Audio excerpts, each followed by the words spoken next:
Hello అండి అందరికీ. So Saturday రోజు ఇలా ప్రసాదం చేసేసి పూజ చేసుకొని టెంపుల్కి వెళ్ళిన తర్వాత సో ఎలా పంచాను ఏంటి అనేది ఈ వీడియోలో. సో ఇలా దేవుడికి అయితే పెట్టేశాను. పూజ కూడా ఇంట్లో అయిపోయింది కంప్లీట్గా. నెక్స్ట్ మనం చేసిన ప్రసాదాన్ని నేను ఒక బాక్స్లో పెద్ద బాక్స్లో పెట్టుకొని టెంపుల్కి అయితే తీసుకెళ్ళడానికి పూజ అంతా కూడా కంప్లీట్ చేసేసుకున్నాను అనమాట.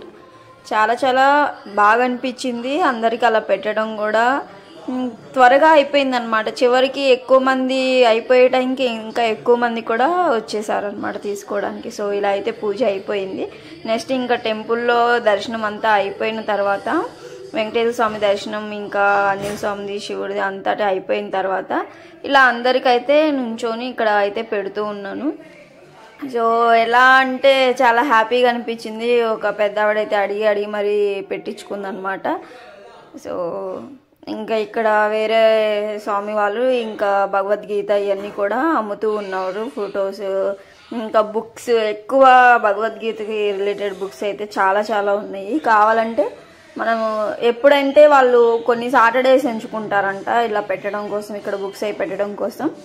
అవన్నీ కూడా అతను డిస్కస్ చేస్తూ ఉన్నాడు. సో ప్రసాదం అయితే పంచేటప్పుడు చాలా హ్యాపీగా అనిపించింది. అందరూ వచ్చి అడిగి మరీ తీసుకుని ఉంటే ఆ స్వీట్ అనేది బాగా కుదిరింది. ఇంకా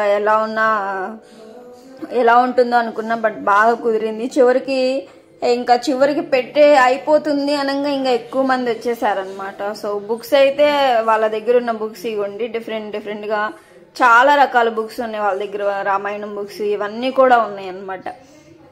సో ఇదండి. తర్వాత అక్కడ అయిపోయిన తర్వాత గోశాలకు కూడా వెళ్ళేసాము. ఇక్కడ అంతకుముందు ఒకటే ఉండేది, ఇక్కడ పక్కన కూడా ఇంకోటి పెట్టారు. అంటే ఈ ఆవులు ఎక్కువ ఉన్నాయి కాబట్టి ఇంకా పక్కన కూడా ఇంకోటి పెట్టేశారు. చిన్న చిన్న దూడలు కూడా ఉన్నాయి. నాకైతే ఇవి బాగా నచ్చినాయి అనమాట. చిన్నగా ఉన్నాయి, కొన్ని డేసే అవుతుంది అనుకుంటా ఇవి పుట్టి కూడా.